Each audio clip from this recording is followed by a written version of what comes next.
Girl, we talking about Ready to Love today, okay? And I feel away. Do you hear me? I feel away, okay? I feel the way, and we're gonna talk about it. So anyway, my name is Belle. This is the Belle Perspective. We are a growing channel, so if you want to join and help with our growth or contribute to our growth, go ahead and comment down below. Let me know what you think about my commentary, my perspective, what I say, the show, etc. And we'll go ahead and get the party started down in the comments. Also, if you also want to contribute to the growth of this channel, go ahead and subscribe. So let's go ahead and get into it now, because I don't want this video to be too long. Yeah. Did I introduce myself?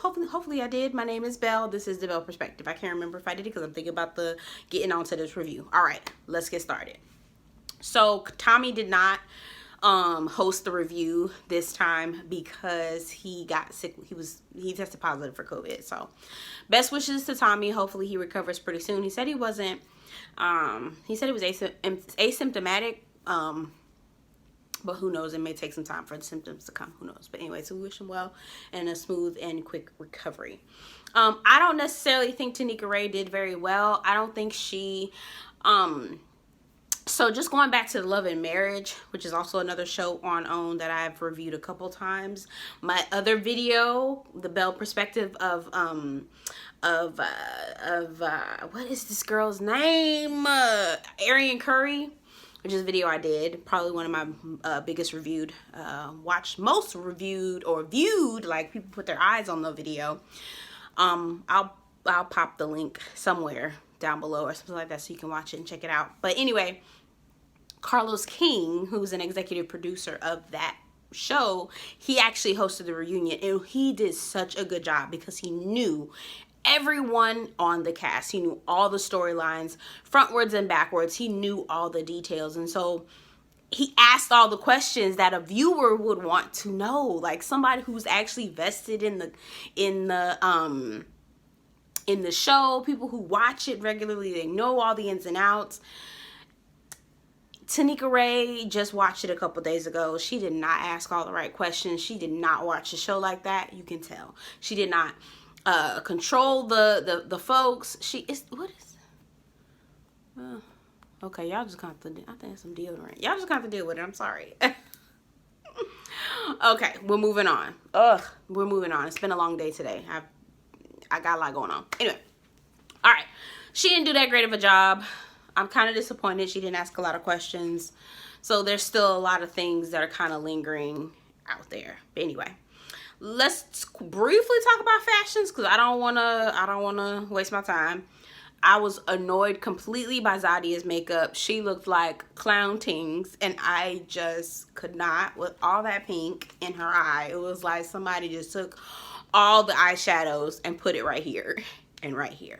All the blush and put it here. Like all the blush in Sephora, in all the Sephoras in Potomac, like DC and Maryland and Virginia, all the Sephoras. Just, we're gonna put it all in here. It was ridiculous. Cornelius looked like Alibaba was finished with him. Aisha in that blonde wig, she didn't brought it back. Love Aisha, but girl, that blonde girl and that barrette thing, it's just not flattering. And I'm looking down because I'm trying to look at my notes so I make sure I don't forget anything. So they go into Sydney and Phil. Again, Sydney and Frank are the same person. I'll let you fill in a blank on how I feel about that, okay? But Sydney and Frank are the same person. That's what I know. I'm holding on to it. They've even said it out of their own mouths. I'm side-eyeing the relationship. I'm side-eyeing it because Sydney only wanted Phil because he was not sweating her. He was not all in her face. He wasn't trying to be all, he wasn't being real thirsty. He wasn't doing any of those things. And so Sydney was like, I'm intrigued. Why are you not stalking me? Why are you not sweating me? I'm intrigued. So, and she actually said it. She actually admitted it. That is not the way. That is not the way. But anyway, we'll see. We'll see how that goes. I hope Sydney and Phil will go further, because Phil is smitten with this girl, but I think the relationship will last for as long as Sydney is interested in him, which is sad, because I think Phil's all right, you know. We'll talk about the Phil and Shiloh, and I won't go too deep into that. I'm still on Phil's side, but I do feel like Shiloh, her asking him not to put her hands on him, can also be true in itself, and he still didn't have the right to put his hands on her, but I still can see his side, which is ironic, which leads me to believe even further that Shiloh was on some bullshit. Anyway, probably just didn't want to face it, you know, whatever. Moving on. Camille and Cornelius. Camille, I'm trying not to work my nerve. I'm trying not to get all, you know, upset. I do not like Camille. The way that I do not like Camille, I couldn't.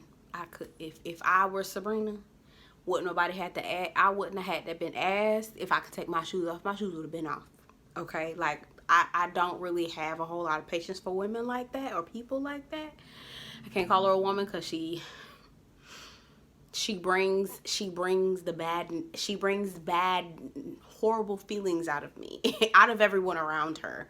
I used to think this, like, if everyone has an attitude when you're around, you know, there's always conflict and fighting and discord when you're around, it's you. Okay, it's you.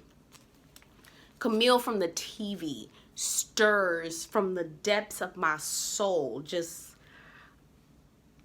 ooh, I don't want to see her in the street. I don't want to see her in the street. She don't want to see me in the street. I'll just say that. It was so funny, Libba and Courtney's facial expression when Camille told Tommy that Cornelius was her boyfriend in the beginning, like the first day, the first mixer. They both was like, oh, oh, this bitch crazy. That was funny when they did the playback. I saw that. That was kind of funny. Again, she irritates my soul. Everyone was just kind of like, Camille, so Tanika was asking her, you know, the facial expressions, all this. She was like, aren't I entertaining? Aren't I entertaining? Weren't you entertained? Girl, I was irritated. Aren't I irritating? That's what you should have been asking. Yes, you are very irritating. Yes, you are irritating, okay? That further proves that the only reason why you're on the show is because you're trying to be entertaining, I guess. Anyway, she blamed a lot of it on editing. She said that editing had her looking crazy, possessive. Sabrina over in the corner was like, ain't that much editing in the world. Okay, baby, ain't that much editing in the world, boo. Ain't that much editing in the world. That's who you are. And if she's an educator, my child will not be going to her school. I don't have children. But if I did, my imaginary child would not be going to your school. Would not be going to your classroom. I refuse. I would, baby, unenroll him or her, my imaginary him or her. They ain't going to this school. Y'all ain't coming here. It was funny because Aisha had to jump in a couple times and kind of steer the host, because again, Tanika really didn't watch the show. You could tell she didn't watch the show, and she just, you know, I'm just here to get a check, which I'm not mad at being here to get a check, but get people who actually watch the show and are truly vested, because they ask better questions. Anyway, whatever. Was the host scared of Camille? Because, like, every time Camille would start to kind of rev up a little bit, just, you know, douse a little bit, she wouldn't do too much. She's not going to do a whole lot unless Zadie is there, because Zadie needs to be the battery in Camille's back, because Camille don't really be about that kind of life, but she just does it just, you know. Anyway, I was looking at Tanika like, ma'am, I would have got her together. Excuse me. Excuse me. I'm sorry. She would have got together. She would have got together with me. She would have got together. That's all I'm gonna say, Charlie. Girl, gone. I ain't finna be fooling with her now. I ain't fooling. I wouldn't be fooling with no Camille. She would have got together. Again, Shiloh didn't come. It was very mysterious. They didn't give us a reason, nothing like that, which leads me to believe that she didn't want to face the music, which again further leads me to believe that there are more elements to the story that she left out. Obviously, we know that there are things that have been left out. And obviously, Phil was protecting her a little bit. I felt like there was more to the story because the way they described, he said, I had one shot. And she was like, I had been drinking. So she was drunk. Some of the YouTubers that I watch, like My Twisted Life TV, love her poetry. Shouting you out, girl. I'm always in your comment section. You guys can go check her out as well. I don't mind. I give love to all our black women here. Brown Girl Squad, and we'll talk about that in a second. Thinks that Shiloh slept with Phil. I'm starting to believe that. It didn't cross my mind at first, but now I think she slept with him too. Then they bring up the package about Tyrone and the whole situation with him and Carrie. And Carrie basically, Tyrone basically rejecting Tyrone. Ma'am, I would never want to relive that. Tyrone, you ain't got to tell me you don't want me 4 times. He had done told her 4 times. He had repeated it and said it again on the reunion. I ain't finna have no man tell me he don't want me by 4 or 5 times. We just not finna be doing that. We're just not doing it. I actually genuinely like Tyrone, and I've said this over and over again in all my other Ready to Love videos. I genuinely like Tyrone. I like him. I think that he is just socially awkward and does not necessarily know how to handle all of these different women, and he only has the capacity to handle one at a time, which I appreciate because I'm used to men who are trying to handle multiple women all at once, and they can't do it, but they think that they can. And so you get the short end of the stick. It's just all this, it's just craziness. I appreciate Tyrone. I appreciate his genuineness, and I appreciate his awkwardness. And the reason why I appreciate his awkwardness is because if you get a slick dude, who knows what he's talking about and is not awkward. He's been around the block a couple times. Okay, so anyway, I would have wanted Tanika Ray to ask how he felt about Shiloh still, and if that was someone that he still would want to be with. I did see him and Carrie. Seems like they, patched things up since the show and after they've both been voted off. It still seemed like Carrie would be open to him, and I feel like Tyrone is missing it. I feel like Tyrone is missing that. Tyrone, Carrie is your best bet, boo. She is very much so patient, and she will work with you with all of the emotional things that you have going on. There are women out there who are like that. And again, if he has the character that's built in, it shouldn't be an issue, if he has the character built in. Y'all forgive me, I'm rocking back. When I rock back and forth, I'm sleepy. I know it's like 7 o'clock Eastern Standard Time, but I'm tired as hell. Okay. I'm gonna jump around in certain things. Black women and aggression. I am a black woman. I can speak on being called aggressive. I am a black woman. And I am a chocolate girl. I am a darker complected black woman at that. So I can talk about all this, the Brown Girl Squad, and I can talk about black women and being called aggressive. I can do all those things. So there is a stigma that black women are considered more aggressive, etc., more combative. They have an attitude. I'm actually dealing with a lot of that right now. My current job with one of my clients. I am a consultant, just to let you guys know. So in one of my consultant clients, they're complaining and saying that I, not soft enough to them when I'm delivering my news. If I'm giving them a report, I don't, put niceties in the email. Like, these are things that and I'm swear to God, like, on everything I love, these are the complaints that they're sending to my boss. She didn't put hello in the email, which led me to believe that she wasn't happy. So the aggression thing, I get it. But 2 things can be true. It can be used as a tactic to demonize black women, but it can also be true at the same time, because what we're not going to sit up here and do, somebody who got up in somebody's face, not even a man. Who cares what gender you are? Somebody, Zadia, I'm not even gonna say Zadia, we're just gonna call a thing. Zadia got up in this man's face and put her finger in it, got in his face and was like, you whack, you all this, da da da da. That's aggression. Arguing with someone, that is aggression. Being rude and harsh with someone, that is aggression. And Zadia was aggressive towards all the women. And it was just kind of like a privilege, not even a privilege. It was like we're better than you. It was very hoity-toity, if you can, like, just, not even hoity-toity. It was just very, we're better than you. It was just, what is the word? Not presumptive. What is it? Pretentious. It was pretentious. It was they're extremely pretentious and annoying, honestly, and immature, and just all these different things. But I'll stick with pretentious. That's probably the best way to describe them. So I believe Zadia when they said that Brown Girl Squad was not a tactic used to promote colorism. Okay, so again, two things can be true. Now, in my second viewing of the episode, Sabrina said, you told me I was too dark and Aisha wasn't dark enough. So if those things were being said, if those words were being said, then yes, the Brown Girl Squad is excluding people based on their complexion, which is not right.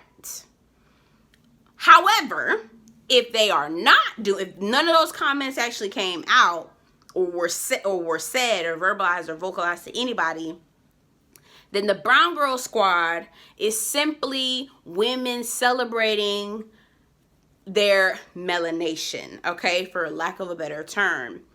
Now, the downside with that is that all of them have stank-ass attitudes, okay? So the reason why I want to separate the two, you being a dark-skinned woman, because we don't want to say, well, all of us are brown girls. No, because y'all just all lives matter to us, right? What we're not going to sit up here and do, and I can't stand when we try to have these colorism conversations on these shows when none of us have the range, none of those people have the range to have that conversation. What we will say is historically darker skinned people, especially darker skinned women, have gotten the short end of the stick, and not just from a romantic perspective. It's not just romantic, but it's from a criminal justice perspective. The numbers and percentages of black women, dark-skinned black women being detained and thrown in jail are much higher. Rape and sexual R ends with an E, and sexual assault victims are much higher in darker skinned black women or darker complected black women. The economic earnings much lower in darker complected black women. So we're not going to talk about how this group of women are systemically targeted for lower quality of life, etc., fill in the gap. We're not going to act like, and then on top of that, from a romantic perspective, darker complected black women are not preferred or whatever that, and I don't even like to use the word preferred because that's ridiculous. That's actually giving them a pass. Darker skinned women, because of their darker skin, are not desired, right, romantically, historically, right? Not everybody, but historically, right?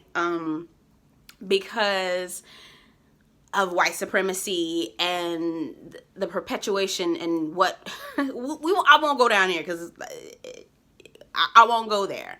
I won't start diving deep and doing anything like that. But what we will acknowledge is that darker complected women have been the root of disproportionate mistreatment and not just from a romantic perspective. So what we're not going to say is, because I'm a brown girl and I felt like I wasn't included. No, we're not going to do that. We're not going to do that. We're not going to have this conversation, because then that all lives matters. Darker skinned women. So if the brown girl squad took a picture and was like, oh, look at all this melanin. Okay, brown girl squad. And that's all they did. And was basically like, this is the brown girl squad. We don't give a damn about y'all. Now here's the thing. We don't give a damn about y'all. They're brown skinned girls who have stank ass attitudes. Separate the two. Now, if I'm saying this, if they are saying you're too light skinned to be a part of the brown girl squad, then yes, that is divisive. That is divisive.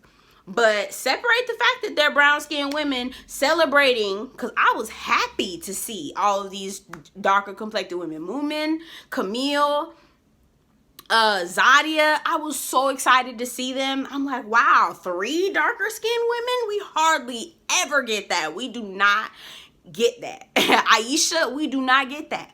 We don't get darker complected women as love interests and people vying for their attention. We don't get that hardly. We really don't. It's more of the lighter skinned women are the ones that are being sought after. So we're not going to sit up here and act like them taking a picture and then celebrating their melanation. That's a word. It's probably not, but we're gonna call it a word. We're gonna use it as a word here, okay? So celebrating their melanation, right, and saying brown girl squad. Unfortunately, their attitudes is stank as fuck. I can't help that. But we not gonna punish them. Again, in the case if no derogatory complexion comments were made towards Sabrina or any other woman who is lighter complected. Hopefully my point came across. I feel like I said it like 3 times. Hopefully you got my point. But if they didn't say anything like, oh, you too light skinned to be a part of the brown girl squad, then these women just have nasty ass attitudes. And they just so happen to be brown skinned women or darker skinned women, right? And don't all lives matter to them. Oh, well, I'm a brown skinned girl. No, we are not talking about black women or I don't like saying African American because we're Black Americans. Africans who actually come to America are African Americans. We are Black Americans, descendants of slave, ADOS, I think. African descendants of slaves, or enslaved people is what I prefer to call ourselves. 2 different things. Cultures are totally different. Africans that come from Africa, directly from Africa, and come back over here, their culture is completely different. 2 different things. Now we are black. Our skin color is black or is darker hue, right? But 2 different things. Anyway, I'm going off on a tangent. Going off on a tangent. Anyway, so 1, let me get my takeaway. 1, if it's aggression, I'm calling it aggression. You're not gonna tell me I can't call nobody aggressive if you being aggressive, especially in the context of the conversation. Reading context clues. If someone is saying, girl, you being real aggressive right now, and you done got up in their face, you are like right now the way that I'm talking, like, girl, you is I bet you ain't, I fuck you up if you throw Cornelius down in the bottom. That is very aggressive. That is aggressiveness. Throwing your hands up, threatening somebody, getting your hands in somebody's face and poking their nose. Any of those things, that is aggression. So I can read the context of what you're saying to me. So if you're saying aggressive and these are the things that you're pointing out and telling me that I'm doing, with the context of the conversation, that's aggression. Again, the way that they're coming at me at my job, that is the microaggression that you guys are trying to make it seem and make it sound like. Totally different things. We're going to call a thing, and you're not going to say, oh, you can't use this word because it can be charged. It's culturally charged with negative connotation. Yes, it actually is, but it's based on the context of the word. It's within context. Y'all bullshitting us right now. You gaslighting folks, and that's really annoying. That's what annoys me the most about Camille and Zadia. Y'all are gaslighting. And I am so upset that these women were the ones that represent dark skin or darker complected women, because now y'all ain't doing nothing but reinforcing the stereotypes of what darker skinned black women are trying to erase off of them. The aggression, the stank attitude, feeling like they better than everyone. Like, these are the stereotypes that we're trying to push away from ourselves. But you guys are in here on TV, on this big, on Oprah's internet, on Michelle Obama's internet, on network, just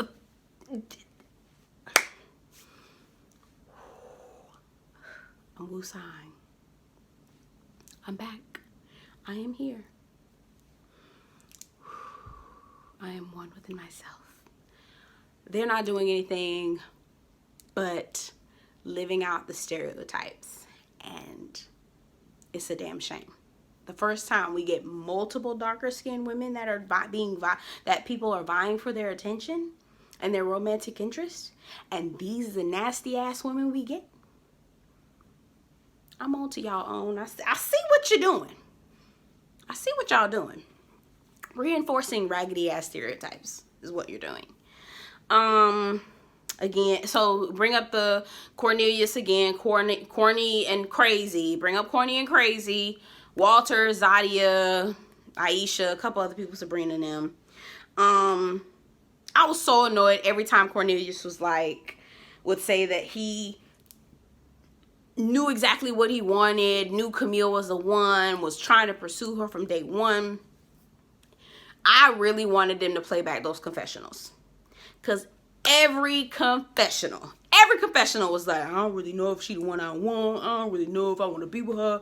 He's got voted off. First of all, when he got voted off, he was like, oh man, I'm leaving. All right. And she was like, well, I'm gonna go with you. And he was like, oh word. Like, he really was like, damn. Like, and then his regret was, I regret not being able to meet or get to know more women. I wanted them to roll that beautiful bean footage. I wish that he would have gotten called out with video, as opposed to just, that was just so annoying. That was so annoying. I just was like, now you backpedaling and coochie popping, because he sure was saying all these different things, and they asked him, they put him on the spot. They were like, Cornelius, so did you regret, I feel like you didn't get to be a part of the process. And he was stuttering.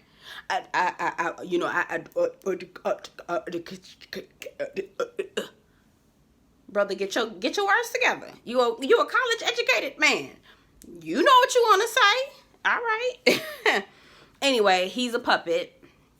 And I don't feel sorry for him, because that's what he wants. He's allowing her.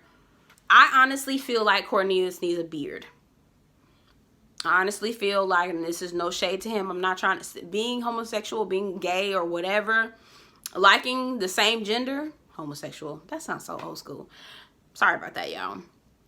Being gay, there's nothing wrong with it. What's wrong, what would be wrong, is if you are actually gay, but you're not living in the truth. That's where that's wrong. I feel like he needs a beard, and he'll settle for Camille. He knows what she wants. He knows her. He knows that crazy. He can handle it. She likes him so much for now.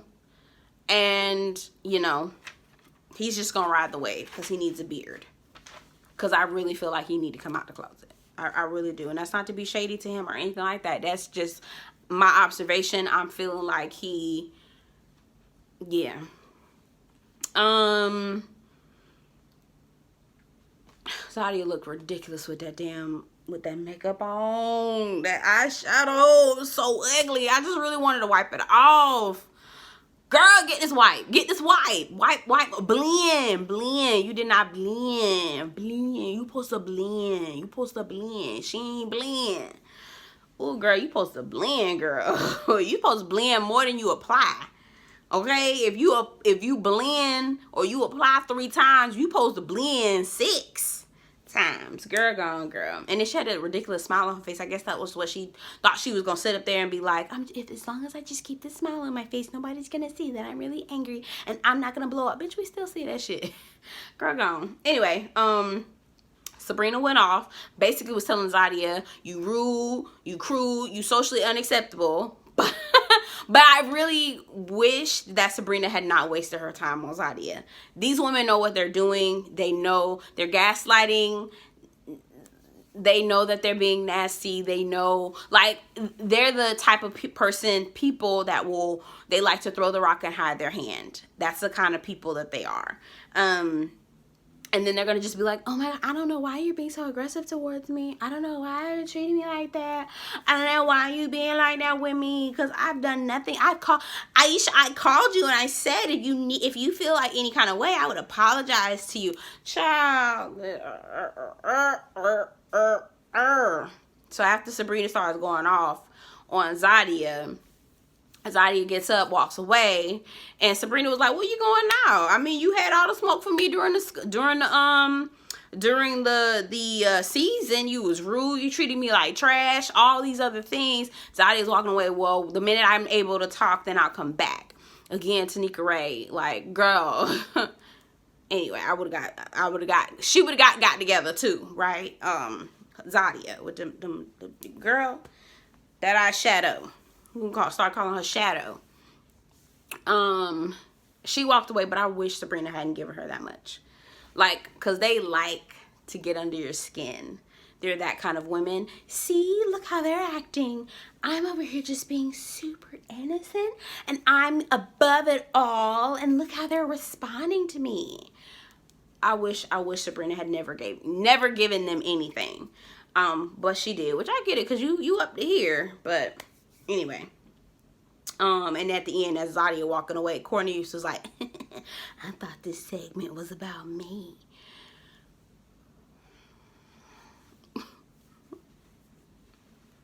Cornelius, Zadia, Naim, and Camille, y'all deserve each other. Y'all perfect for each other.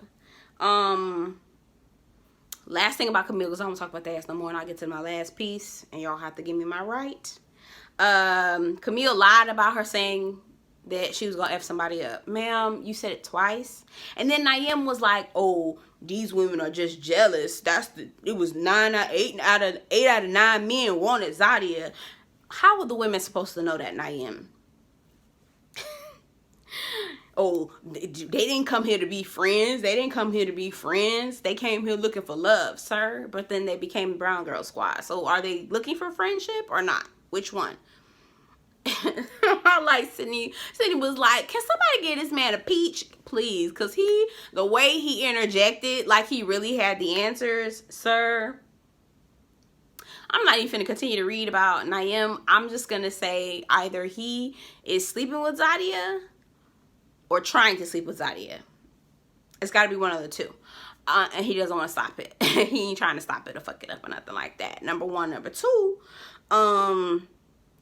his ex did say that he would not focus on real stuff. He would only focus on the booty.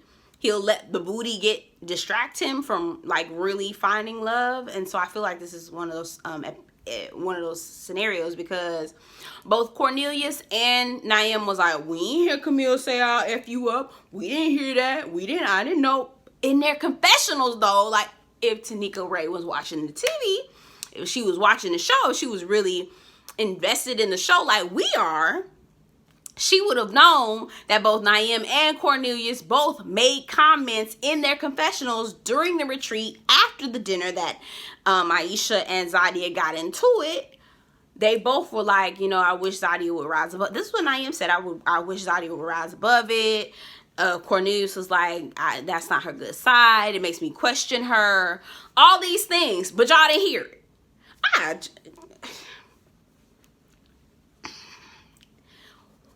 Whew.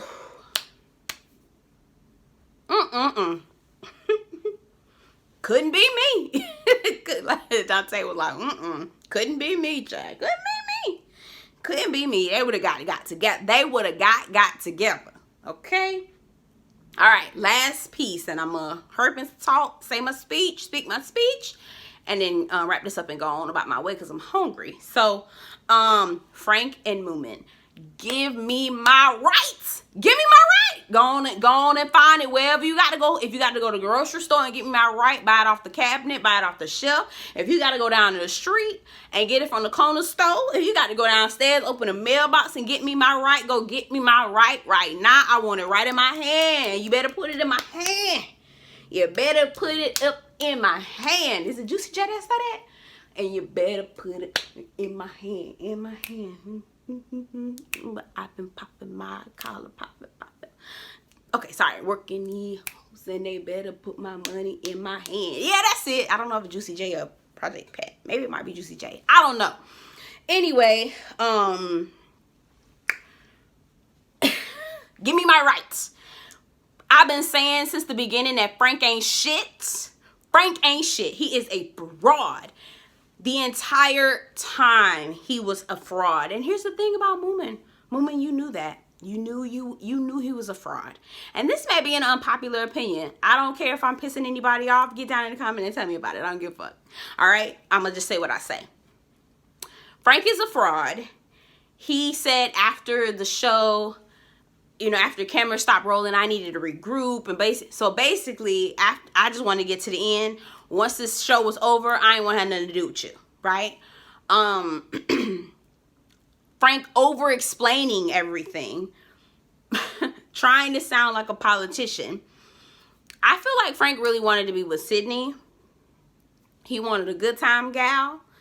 Because he ain't shit. He ain't trying to settle down or anything like that. He's just trying to be out here. He really is just trying to be out here. He's just trying to have a good time. And Frank honestly has an inflated sense of self.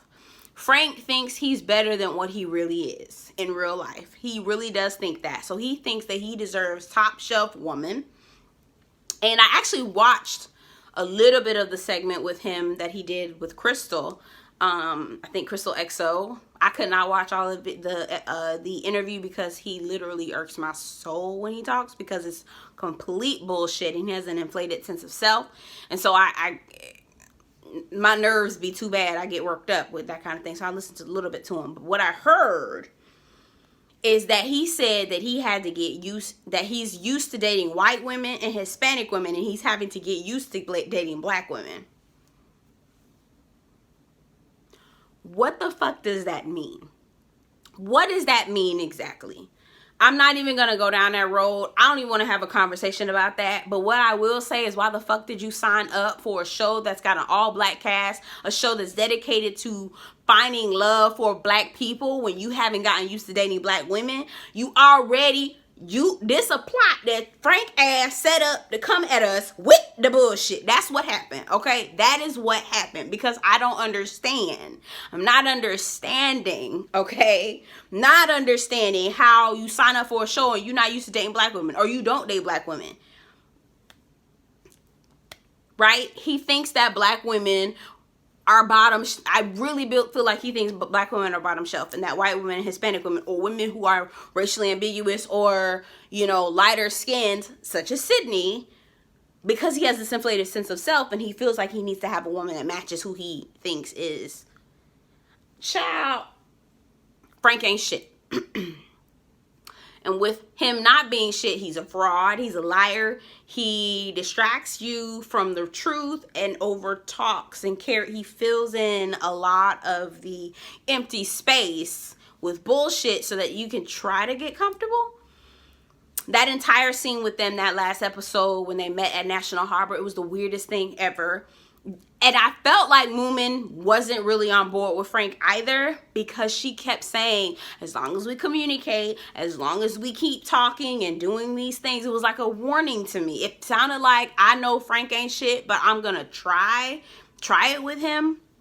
And so that's where I feel like Moomin is also responsible. I noticed the pattern with Moomin, and maybe it might not be a pattern. I don't know. I noticed with Moomin, she likes to play the victim. With Walter, she was already going off on him. Somebody's plotting against me. You know, certain people have put it in your head that you can't be with me or that you know, you shouldn't be with me and all these different things. And she literally made herself to be the victim with Walter. I feel like she did the same thing with Frank. I feel like she knew good and goddamn well that Frank wasn't shit. She knew good and people were telling her that Frank wasn't shit, but what she wanted was to try to, number one, finish. She wanted to finish. She wanted to win. Number two, she really is just looking for someone to love her, right? At any cost. I'm not going to try to psychoanalyze her, not at the moment, but I will tell you that she was in a place of desperation, and that's the reason why she went along with this Frank character, okay? And again, I like the way she verbalized to Frank that he hurt her, but at the same time, I did feel like she was playing the victim. Because I feel like she knew Frank wasn't about shit. Anyway, say what you will. Say what you will. Be mad at me in the comments if you want to. I don't care. I won't say I don't care, but we could talk about it in the comments. But I honestly feel like Moomin knew Frank was on some fuckery. And again, he was. They tried to get him together with the women, Aisha and Zadia and them, tried to get him together. Child, ain't no use. This is how Frank is. Okay, this is how he is, girl. Leave him in the street. Leave him in the street where he belong. Leave him in the street, girl. Right where he belong, child. That's where he belong. He like it though. He like it out there. Leave him in that street, girl. What else? The last thing, to see her getting upset. Oh my God, this is so ghetto. I can't do this. Girl, please. Attention seeking. That's all that was. Y'all weren't talking about me. I want to be seen. Let me have some time to shine. My mother's in the hospital. Why the hell did you come then? I wouldn't have came. But anyway, I feel like she was attention seeking. I hope your mom feels better, is getting better, but I feel like you were being an attention seeking person. Anywho, so this is my review of Ready to Love, the reunion part 1. I told y'all Frank wasn't shit. Get me my right. It's due by tomorrow afternoon, 12 o'clock. I want it. Put it in my hand. I was right. Frank ain't shit. And I've been saying that since the beginning. Go watch all my videos. All right. Anyway, my name is Belle. This is the Belle Perspective. We are a growing channel. And if you want to contribute to the growth, go ahead and comment down below or subscribe. And I will see you in the next one.